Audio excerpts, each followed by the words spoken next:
Hello everyone and welcome back to my channel. So today's video is gonna basically be me going through my week and sharing with you the different meals that I make every day for this week. So it's gonna be basically meal ideas or a week of meals that I make. And today is Monday, so it should have technically started yesterday, but I was invited over to my future father-in-law's and they invited me and my partner over and we had spaghetti dinner over there, so I didn't have to cook yesterday. So we're gonna start on Monday and I'm gonna just actually take you through the days of the week. So starting today on Monday, my plan is to make kind of a burger gravy over potatoes and a veggie. So I haven't quite decided, probably broccoli, maybe carrots, maybe both. I think I actually have half a cabbage still in there. So we'll see what I throw together. Alright, so to start this meal, we're just gonna get a pot to put potatoes in, and I decided on making some broccoli. So I'm just gonna go fill these pots with water and then put that in and get it onto a boil. That easy. Just chopping up potato and broccoli and filling up the pots with water. Now we're just gonna set them on the stove top and just put it on the highest setting so that they boil. Super simple. Next I'm gonna do is turn my pan up and put a little bit of butter in the bottom. Let me see. Just take a knife. Put a little bit of butter to melt in the bottom. And then I'm gonna be opening, this is venison burger. And I'm gonna use it just like I would any other burger. You don't have to have special recipes for game meat. You can, for the most part, just use them like you would beef. They do have slight different flavor. Venison is more lean, so less fat. So for some things you have to compensate and add some fat back to it, such as hamburgers. But I'm going to go ahead, take the package off, throw that right in the trash, and just with my hands that are nice and clean, just break up that burger into my pan. Now, my goal with this week of meals video is to hopefully show those that might still be in the habit of a lot of pre-made food or anything like that. I know, unfortunately, a lot of people in my age bracket just don't really know how to cook. It's not a skill that they learned or was taught to them or they even grew up with. I feel very fortunate that in my house growing up, I lived with both my mom and my grandmother. And mom would go to work. She worked as a school teacher when I was growing up. And Grandma would stay home and take care of me. And Grandma would always, every night, make homemade meals. And so that's just what I was used to. And I feel very privileged for that. I know that's not what a lot of people can say. And I just wanted to also learn how to make real food, especially when I went on my real food journey. It's just always been something I've known.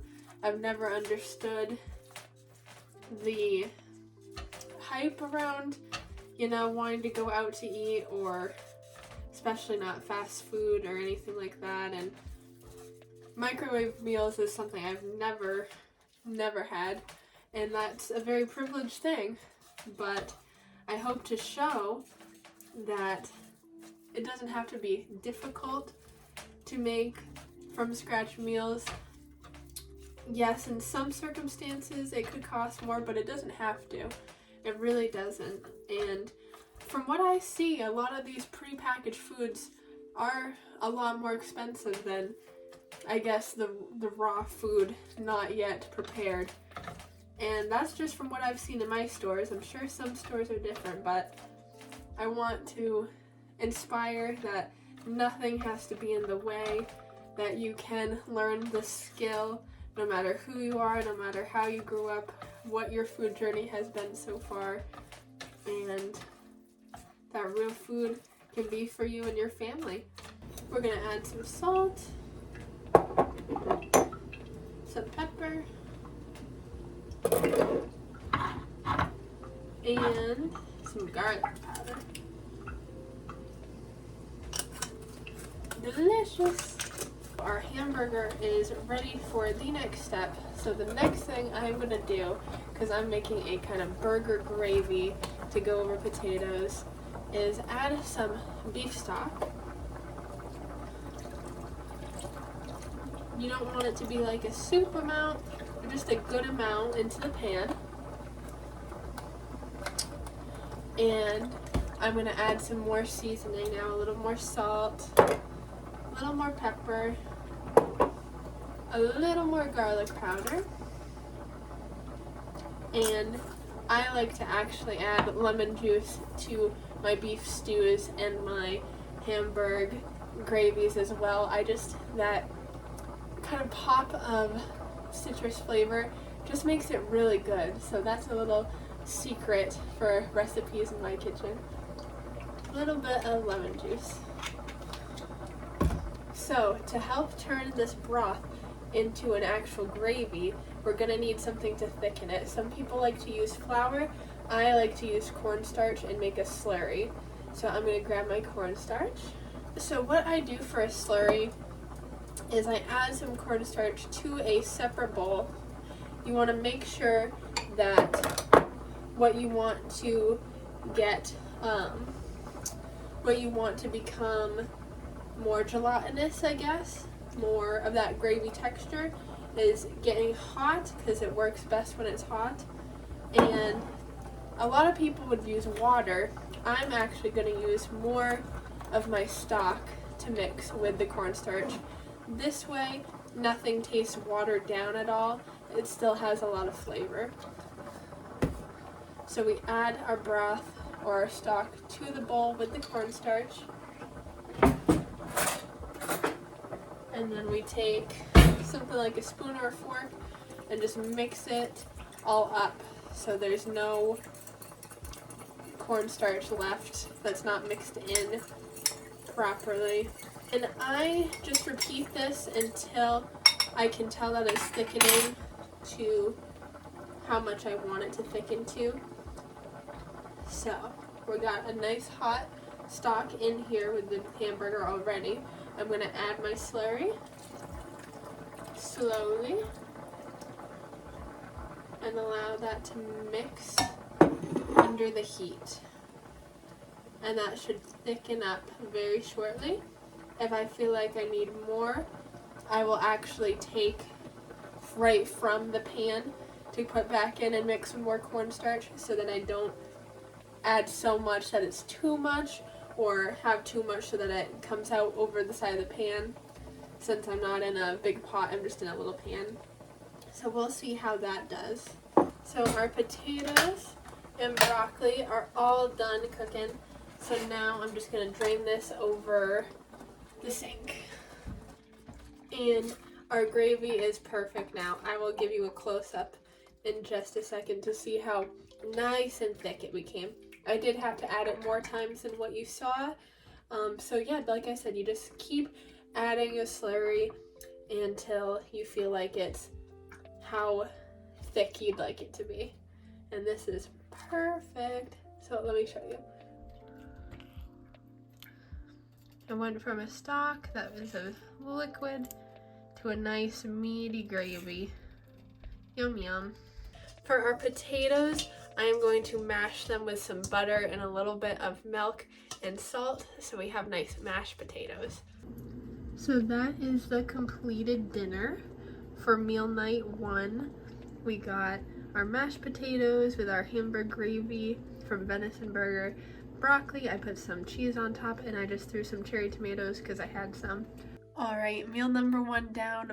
I am now in my PJs and comfy, gonna put any leftovers I have away, clean up the kitchen, and I will see you tomorrow with recipe number 2 for a week of meals.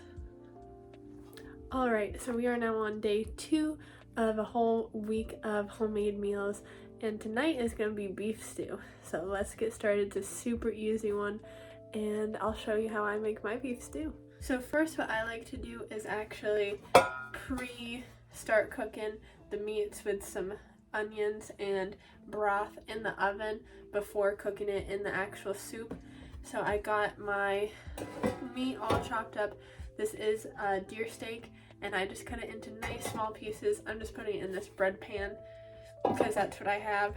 So I'm gonna put all that in there with some chopped up onions also.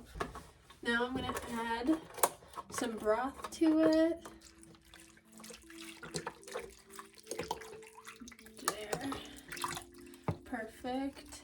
My secret ingredient of lemon juice. Just a little Worcestershire. Salt. Pepper. And garlic powder. And then this is going right in the oven at 350. Now while that's in the oven, I am gonna chop up some potato into small little cubes and some carrot and put that in a pot on the stove with some more beef stock so that we have those things cooking and getting nice and chewy and good. So let's chop up some of those veggies. I do not peel my potatoes for my soups because the skin is so good for you and I enjoy it. It doesn't bother me at all. So I just leave it right on, and I want to make it into nice little bites. So I'm gonna chop it up pretty small. Next, I'm going to chop up some carrots. Now, I only have these kind of funny cut ones pre-cut from the store because they were the only organic carrots they had at the store that day. But that's fine. I just want to cut them up into smaller bits. Kind of like I did with the potato. That's good for me. Now that everything of potato, carrots, and more broth is in the pot, I'm gonna have it on high heat. I'm gonna add a little lemon juice to that broth as well as a little bit of salt and pepper. And we're gonna let those veggies cook up nice while we got our meat in the oven. Alright, so this has been cooking on the stovetop for a while, and I'm gonna check on my meat in the oven, take that out. Let's see. Alright. Turn the oven off. Let's see. Perfect. Alright. So now I am just gonna first take these off to make my life easier and turn the heat down on the stove. And I gotta put this back on. That's why I had them on. And just mix your meat onion mixture in with the rest of it. Get all the goods there. And now just let all of that cook together for a little while and it'll be all ready to serve.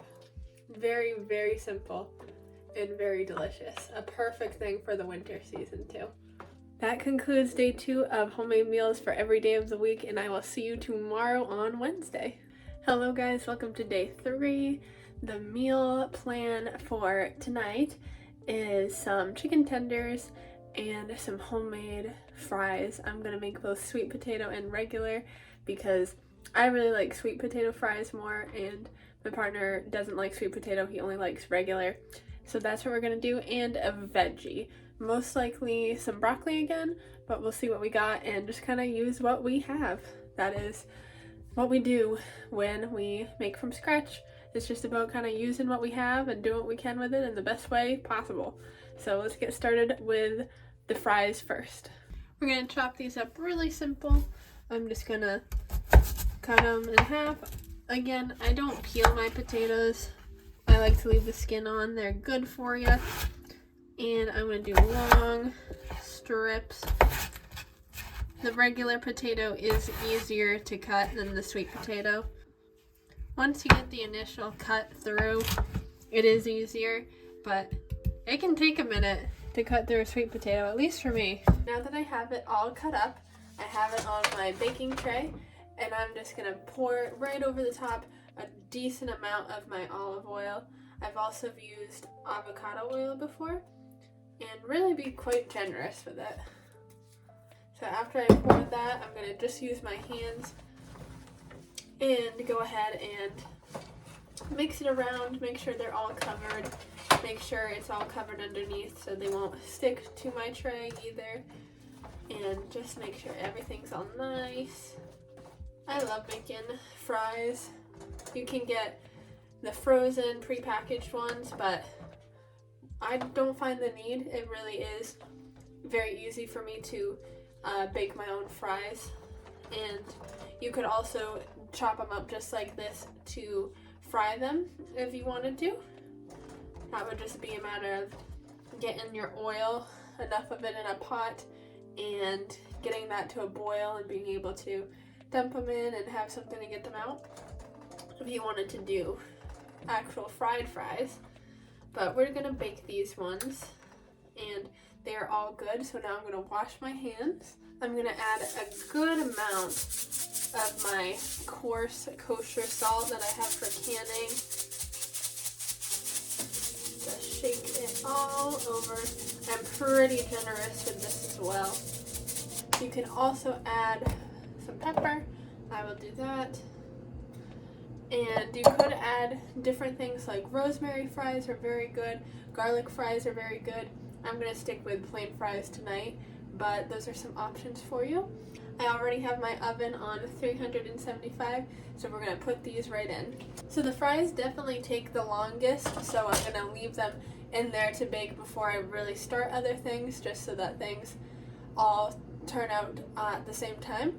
But that doesn't mean I can't get the things prepped. So I have decided on broccoli again tonight.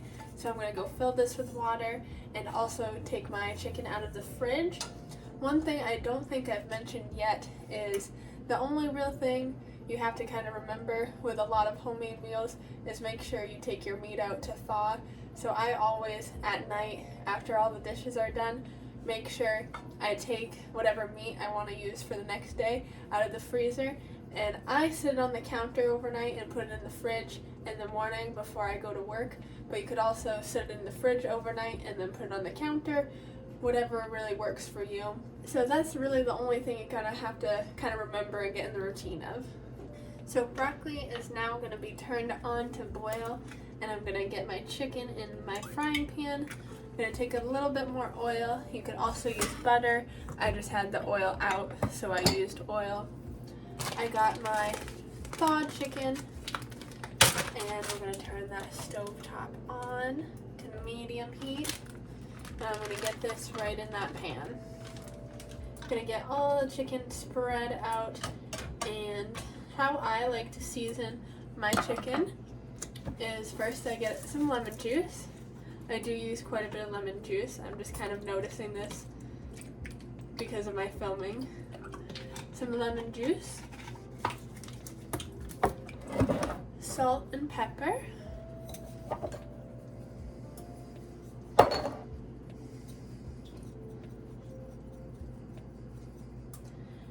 and I love chicken tenders with oregano. So let's get a good amount of that on there as well. Now we just let everything cook. I tend the chicken and make sure I flip it and all that stuff. But really not much to actually do. Our fries are in the oven, our broccoli is boiling, and this is just gonna cook on the stovetop. I decided while I got you here that I should show you, because I'm kind of in the mood for lemonade. I always make lemonade homemade, very easy, and I do it all kinds of seasons. It's best in the summer, of course. That's when it's really the in-season drink, but I do enjoy it year-round, so it's very, very simple for a basic lemonade.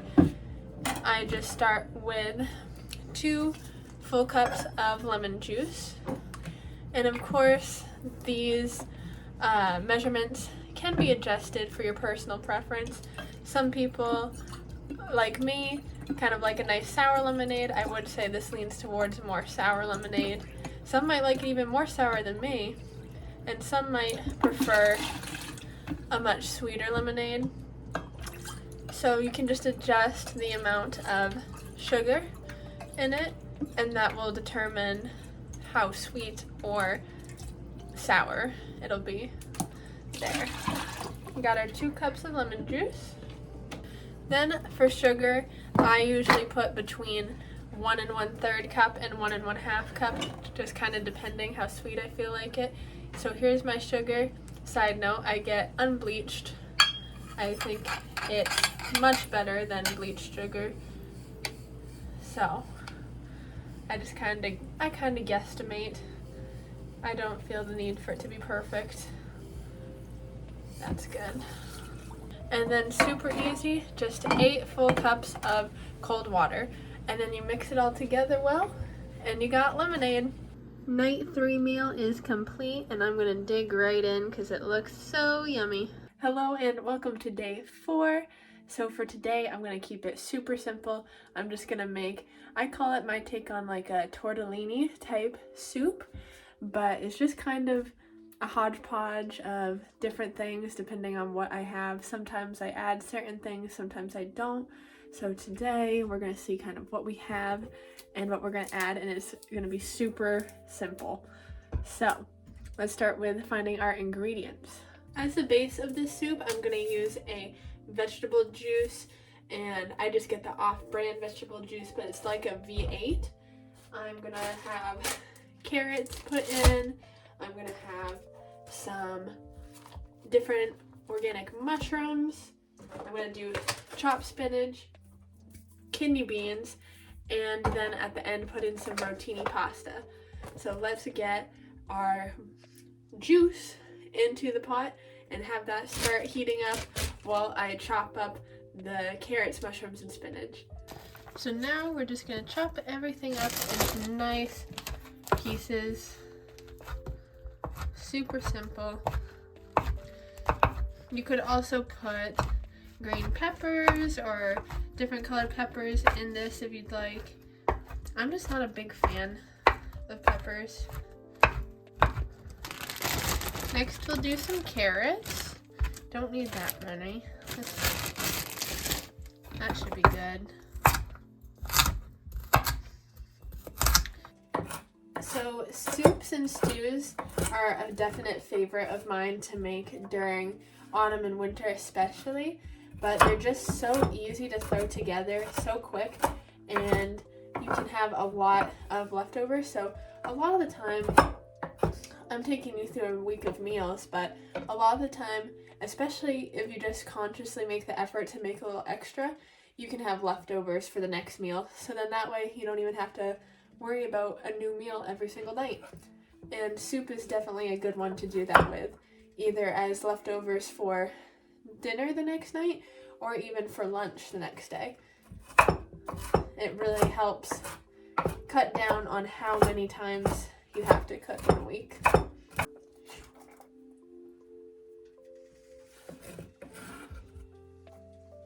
So I'm just adding the spinach. So we got mushrooms, carrots, and spinach all chopped and diced in my pot with the vegetable juice. So we're gonna let that cook.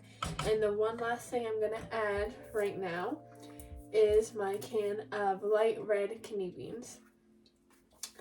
And soups are super versatile. You can do whatever you want. You could add chicken to this recipe if you wanted. You could do, other kinds of beans. You could omit beans altogether if you wanted. It's completely up to you. Now, all I'm gonna do is let this cook. Let this cook down, get nice and warm, have all the ingredients mixed together. And after I feel good about that, that's when I'll add the pasta, because you don't want your pasta to overcook in the soup. That's why if you were doing this in a crock pot or anything like that, you absolutely can. you just want to add the pasta to it after it's cooked in the crock pot because it'll make it mushy. So you want to add it definitely last on your stovetop. We're just going to leave that, and I can go ahead. I don't have to be right here intending it. I can go ahead and get other stuff done. It's really simple to just leave a nice soup on the stove like this.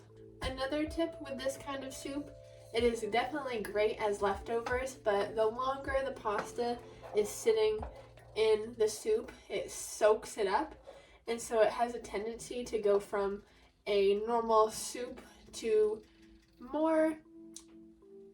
less broth, more just the pasta with everything soaked up, because like I said, the pasta soaks it all up. So you can either accept that and enjoy it as definitely a lot more thicker type stew, or you can have on hand more of the juice to add as you reheat it every time. That's just something to be aware of. It is now perfect for us to add our rotini to. So I'm just going to open my rotini and just dump it in. Now the only thing I have to do now is let the rotini cook to the right texture, and then my soup is all done and ready to serve. So simple. Probably the simplest recipe we did this week. So yummy and filled with lots of nutritious yummy goods. It is also very filling. Well, that does it for day 4 of a week of meals, and that's actually where I'm going to leave you off for this week. It's been kind of a funny week because I was over for dinner on Sunday, and I'm going to be leaving to go visit my mom tomorrow, so I won't be here during dinner time. So I'm just going to leave it there. But if you liked the recipes that I made this week and enjoyed, then please let me know, and I can definitely make more for you. I know I love finding different ideas for nice homemade meals, so if this inspired you for some homemade meals, then please let me know and I can make more with different meals. And if you have any questions, let me know as well. My biggest goal from this is just to help somebody that might not know where to start or is feeling kind of a lack of new recipes or just getting bored with the recipes they have been doing, and just helping those people to start finding new ways of cooking that they may have not known. Anybody who may not know how to cook, I hope this could help them to know that it is not hard. It really isn't. It can be something that you can learn no matter what your situation is, and that you can do, and that you can provide for yourself if it's just you, or yourself and your family, and it'll make a huge difference, I think, in your whole life. I'm so glad you have been here with me, and I will see you in the next video. So goodbye for now.